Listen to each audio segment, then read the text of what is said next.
लाहौर में वफाकी वज़ीर दाखिला मोहसिन नकवी ने जमीयत उलमा इस्लाम के अमीर मौलाना फजलुर रहमान से अहम मुलाकात की, जिसमें बाहिमी दिलचस्पी के उमूर, पाक भारत कशीदगी और मसला फ़लस्तीन पर तबादला ख्याल किया गया। तफसीलात जानेंगे नुमाइंदा डॉन न्यूज़ मियाँ शुएब से। मियाँ शुएब, क्या तफसीलात हैं इस मुलाकात की?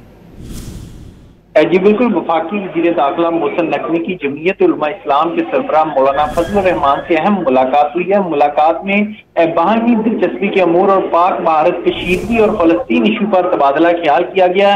वफाकी वज़ीर दाखिला मोहसिन नकवी ने भारत की जानिब से गैर मंतक और यकतरफा इक़दाम पर पाकिस्तान के असूली मौक़िफ़ और फैसलों पर मौलाना फजलुर रहमान को एतमाद में लिया और वफाकी वज़ीर दाखिला मोहसिन नकवी ने मौलाना फजलुर रहमान को नेशनल सिक्योरिटी कमेटी के फैसलों के बारे भी आगाह किया। इस मौका पर जमीयत इस्लाम के सरबराह मौलाना फजलुर रहमान ने कहा कि मोदी मुसलमानों का दुश्मन है और इस्लाम और मुसलमानों के मुकाबले में यहाँ भी कोई महास मिले मोदी वहां खड़ा हो जाता है। इस मौका पर मोहसिन नकवी की जानिब से ये कहा गया कि भारत आग से खेलने की कोशिश कर रहा है, पाकिस्तान किसी भी मुहिम जोई का पूरी कुव्वत से जवाब देगा।